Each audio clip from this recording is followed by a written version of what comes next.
আসসালামু আলাইকুম। আইটক স্কুল কর্তৃক পরিচালিত লার্ন ফার্স্ট পে লেটার সিরিজের ফিন্যান্স ও ব্যাংকিংয়ের নবম অধ্যায়, যেটার নাম হচ্ছে ব্যাংকিং, ব্যবসায় ও তার ধরন। এটার ক্লাসগুলো কন্টিনিউ করতেছি।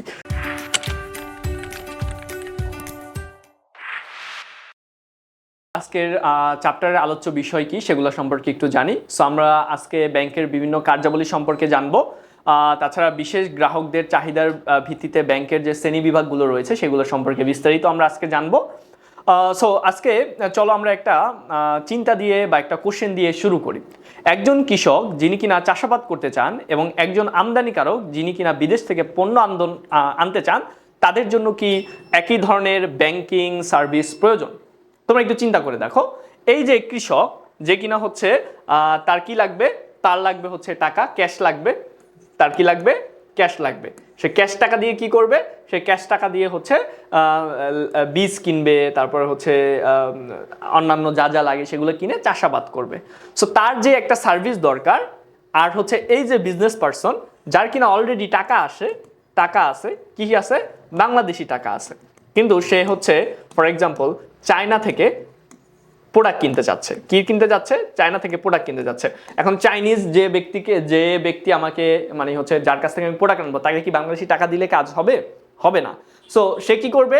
সে একটা ব্যাংকের কাছে যাবে। ব্যাংক হচ্ছে এটাকে চাইনিজ ইউয়ানে অথবা ডলারে হচ্ছে এটাকে পরিবর্তিত করে এই পারচেসটাকে কার্যক্রমকে সহায়তা করবে। সো দেখো, দুইটার কিন্তু কার্যাবলী ডিফারেন্স। ওর লাগবে বাংলাদেশি টাকা, যাতে করে ও কি করতে পারে, ও হচ্ছে ওর কৃষিকাজ বা চাষাবাদ ভালো মতন করতে পারে। আর ওর কি দরকার? ওর হচ্ছে বৈদেশিক মুদ্রা বিনিময়ে একটা সাপোর্ট দরকার। সো দুই ধরনের কার্যাবলী কিন্তু ডিফারেন্ট, দুইজনের কিন্তু নিড এক না। সো এই জিনিসটা আমরা তাহলে আশা করি বুঝতে পেরেছি। তাহলে চলো আমরা এই কাজের ভিত্তিতে কাজেকে ডিফারেন্ট করে, মানে বিভিন্ন কাজের জন্য আমরা কি করতে পারি, বিভিন্ন বিশেষায়িত ব্যাংক করতে পারি। সো কিছু ব্যাংক মনে করো শুধুমাত্র ঋণই দিব, কিছু ব্যাংক হচ্ছে বিনিময়ে মানে বৈদেশিক বিনিময়ে সাহায্য করবে, কিছু ব্যাংক হচ্ছে যারা হচ্ছে শিল্প রয়েছে শিল্প উন্নয়নে সাহায্য করে, কিছু ব্যাংক রয়েছে কৃষি খাতে শুধু সাহায্য করবে। এরকম বিভিন্ন ধরনের বিশেষ কাজের জন্য বিশেষায়িত ব্যাংক রয়েছে, সেগুলো সম্পর্কে একটু দেখি। সো এই যে বিভিন্ন কাজের ভিত্তিতে যে আমরা ব্যাংকের কার্যাবলীর ভিত্তিতে ব্যাংকে ডিফারেন্সিয়েট করলাম, এটাকে কি বলা হচ্ছে? কার্যভিত্তিক ব্যাংক। সেগুলা কি কি ধরনের রয়েছে? এক নাম্বার হচ্ছে বিনিয়োগ ব্যাংক। ওদের মূল উদ্দেশ্য কি? বিভিন্ন সেক্টরে বিনিয়োগ করা। তারপরে কি রয়েছে? সঞ্চয়ী ব্যাংক। ওদের উদ্দেশ্য হচ্ছে জানে হচ্ছে মানুষ ব্যাংকে সঞ্চয় করতে পারে, সেভিং করতে পারে, মূলধন গঠন করতে পারে। তারপরে কিছু রয়েছে বন্ধকি ঋণ, বন্ধকি ব্যাংক। এই ক্ষেত্রে হচ্ছে মানুষজন এখানে আইসা তাদের জায়গা জমি সম্পত্তি কাগজপাতি দলিল আদি বন্ধক রেখে ওইখান থেকে ওরা ঋণ নিতে পারে। তারপরে কিছু রয়েছে পরিবহন ব্যাংক, কিছু রয়েছে ক্ষুদ্র ও কুটির শিল্প ব্যাংক। সো এরকম বিভিন্ন কাজের ভিত্তিতে আমরা হচ্ছে ব্যাংককে ডিফারেন্সিয়েট করতে পারি। তারপরে কি রয়েছে দেখো, সো আমরা একটু বন্ধকি ঋণ সম্পর্কে জানলাম, তাই না? তারপর হচ্ছে আমদানি রপ্তানি ব্যাংক রয়েছে। আমদানি রপ্তানি ব্যাংক কি? ওরা হচ্ছে বৈদেশিক বাণিজ্য যাতে খুব সহজে করা যায়, সো এইটা ফেসিলিয়েট করার জন্য ওরা কাজ করে থাকে। একটা উদাহরণ দেই, বুঝতে পারবা। মনে করো তুমি হচ্ছে একটা দেশ, ধরো আমরা ইজি হিসাবে ধরলাম চায়নার নামই ধরলাম, কারণ বাংলাদেশ থেকে সবচেয়ে বেশি প্রোডাক্ট আমদানি করা হয় চায়না থেকে। সো যেহেতু চায়না নাম ধরলাম, মনে করো চায়না থেকে তুমি একটা তোমার হচ্ছে একটা ল্যাপটপ কিনতে চাচ্ছ, তুমি চায়না থেকে একটা ল্যাপটপ আনবো।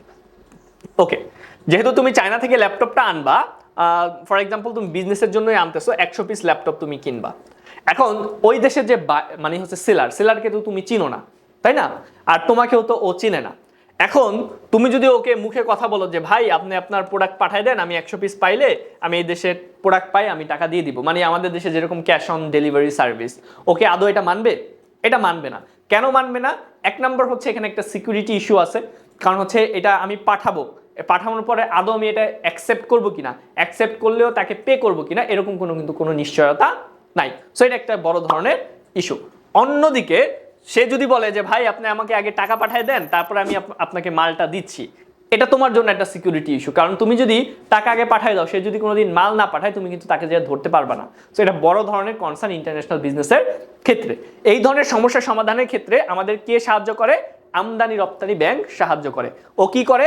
ও হচ্ছে এলসি বা লেটার অফ ক্রেডিট ইস্যু করে। লেটার অফ ক্রেডিট কি, যে হচ্ছে বিক্রেতা অর্থাৎ চায়নার যে ব্যক্তি, ওকে আমার বাংলাদেশের ব্যাংক বলে যে তুমি কোনো টেনশন নিও না, আমি তোমাকে একটা কাগজ দিচ্ছি, তোমার প্রোডাক্ট যদি ঠিক মতো এখানে আইসা পৌঁছায়, তুমি যা যা বলছো, যা যা কন্ডিশন আছে, কন্ডিশন মেট করে যদি প্রোডাক্টটা পাঠাও এবং আমরা যদি এটা ভেরিফাই করে পাই, তোমাকে 100% টাকা পেমেন্ট করা হবে।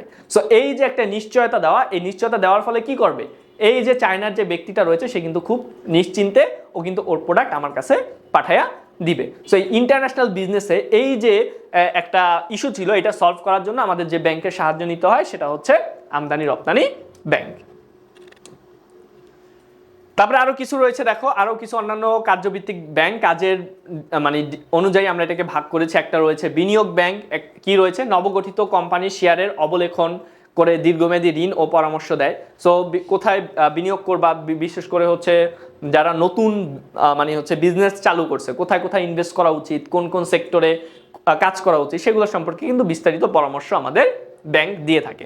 তাছাড়া হচ্ছে জনগণের অধিক সঞ্চয় উৎসাহিত করার জন্য সঞ্চয়ের উপর গুরুত্ব দিয়ে এবং অধিক মুনাফা এবং সুদ প্রদানের লক্ষ্যে আমাদের সঞ্চয়ী ব্যাংক গঠিত হয়।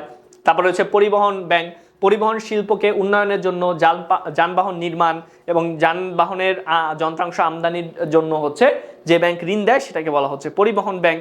তারপরে হচ্ছে ক্ষুদ্র ও কুটির শিল্পকে আগিয়ে নেওয়া যাওয়া, এর জন্য যে ব্যাংকটা প্রতিষ্ঠিত হয়েছে সেটার নাম হচ্ছে ক্ষুদ্র ও কুটির শিল্প ব্যাংক।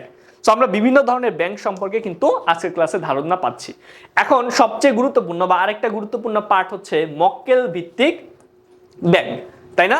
সো দেখো, একটা সমাজে বিভিন্ন ধরনের পেশাজীবীর মানুষ থাকে। কেউ হচ্ছে টিচার, কেউ হচ্ছে ডক্টর, কেউ হচ্ছে শ্রমজীবী, কেউ হচ্ছে তারপরে হচ্ছে তোমাদের বিভিন্ন ধরনের মানুষ থাকে, তাই না? নারী, পুরুষ, স্টুডেন্ট রয়েছে। সো এরকম বিভিন্ন মানুষকে টার্গেট করে যে ব্যাংক গড়ে ওঠে সেগুলোকে বলা হয় মক্কেল ভিত্তিক ব্যাংক। যেমন হচ্ছে দেখো শ্রমিক ব্যাংক। সো এখানে মেইন টার্গেটেড কাস্টমার কারা? মেইন টার্গেটেড কাস্টমার হচ্ছে শ্রমিক। শ্রমিকদের হচ্ছে রাইট আদায় করা, শ্রমিকদের হচ্ছে লোন দেওয়া বা শ্রমিকদের বিভিন্ন জীবনযাত্রার মান উন্নয়নের লক্ষ্যে ওরা কিন্তু কাজ করে। তারপরে হচ্ছে নারীদের জন্য ব্যাংক, নারীদেরকে হচ্ছে উদ্যোগী করে তোলা, নারীদেরকে হচ্ছে কর্মসংস্থানের ব্যবস্থা করা, তাদের ব্যবসায় উৎসাহিত করা, এই জন্য হচ্ছে আমাদের নারীদের ব্যাংক। তারপরে হচ্ছে স্কুল ব্যাংক, স্কুল গোয়িং যে স্টুডেন্টরা রয়েছে তারা যাতে সঞ্চয় আগ্রহী হয়, তারা জানি সেভিং করতে শিখে, এইটার জন্য হচ্ছে স্কুল ব্যাংক। তাছাড়া হচ্ছে ভোক্তাদের জন্য ব্যাংক, ভোক্তারা যাতে সহজে কেনাকাটা করতে পারে, টাকা না থাকলেও ধার নিতে পারে, যেমন হচ্ছে ক্রেডিট কার্ডের ফেসিলিটি আছে তোমরা জানো। সো ভোক্তাদেরকে টার্গেট করে যে ব্যাংক গড়ে ওঠে সেটাকে বলা হচ্ছে ভোক্তাদের ব্যাংক। অর্থাৎ এখানে হচ্ছে মানুষকে, বিভিন্ন ক্যাটাগরির মানুষকে টার্গেট করে আমরা যে ব্যাংকিং সার্ভিস দিচ্ছি সেটাকে বলা হচ্ছে মক্কেল ভিত্তিক ব্যাংক। আমরা স্কুল ব্যাংক সম্পর্কে জানলাম, তাই না? এটার মূল উদ্দেশ্য কি? শিক্ষার্থীদের সঞ্চয় উদ্দেশ্য দেওয়া। এখানে একটা গুরুত্বপূর্ণ দিক দেওয়া আছে, দেখো 1960 সালের দিকে এই ধরনের ব্যাংকগুলো আমাদের দেশে প্রথম প্রতিষ্ঠা হয়েছিল। তারপরে হচ্ছে কি ভোক্তাদের ব্যাংক। ভোক্তাদের ব্যাংকে কি বলা হয়েছে? ভোক্তাদের বাকিতে পণ্য ক্রয়ের সুবিধা প্রদান করা। এই ব্যাংক মক্কেলদের একটি ক্রেডিট কার্ড সরবরাহ করে, যাতে হচ্ছে কি করতে পারে, তোমার কাছে টাকা না থাকলেও তুমি হচ্ছে কেনাকাটা করতে পারো এবং পরবর্তীতে নেক্সট মান্থে তোমার কাছে যখন টাকা আসবে তুমি পেমেন্ট করে দিতে পারবা। এখন দেখো আমরা হচ্ছে এখন দেখো শ্রমিক ব্যাংকের মাধ্যমে কারা কারা সুবিধাভোগী হয়। আমাদের শ্রমিক ব্যাংক রয়েছে, এক্ষেত্রে দেখো শ্রমিকদের হচ্ছে সঞ্চয়পত্র গ্রহণ, শ্রমিকদের ঋণ প্রদান করা। সো এখানে মেইন সুবিধাভোগী হচ্ছে কারা? শ্রমিকরা। নারীদের ক্ষেত্রে কারা? নারীদের ক্ষেত্রে হচ্ছে নারীরা যারা কিনা হচ্ছে উদ্যোক্তা, পেশাজীবী, তারপরে হচ্ছে এরা হচ্ছে, এদের জন্য হচ্ছে নারী ব্যাংক। আর ভোক্তাদের ব্যাংক কি? সাধারণত ভোক্তাদের ক্রেডিট কার্ডের মাধ্যমে বা পণ্য ক্রয়ের সুবিধা দেওয়ার জন্য হচ্ছে ভোক্তা ব্যাংক। সোজা কথা, এখানে কি করা হয়েছে? বিভিন্ন ক্যাটাগরি বা বিভিন্ন শ্রেণীর মানুষকে টার্গেট করা হয়েছে। সো যখনই আমরা একটা পার্টিকুলার শ্রেণী বা একটা পার্টিকুলার মানুষকে টার্গেট করে আমরা যখন হচ্ছে বিজনেস কার্যক্রম বা ব্যাংকিং কার্যক্রম চালাবো, সেটাকেই বলা হচ্ছে মক্কেল ভিত্তিক ব্যাংক সমূহ।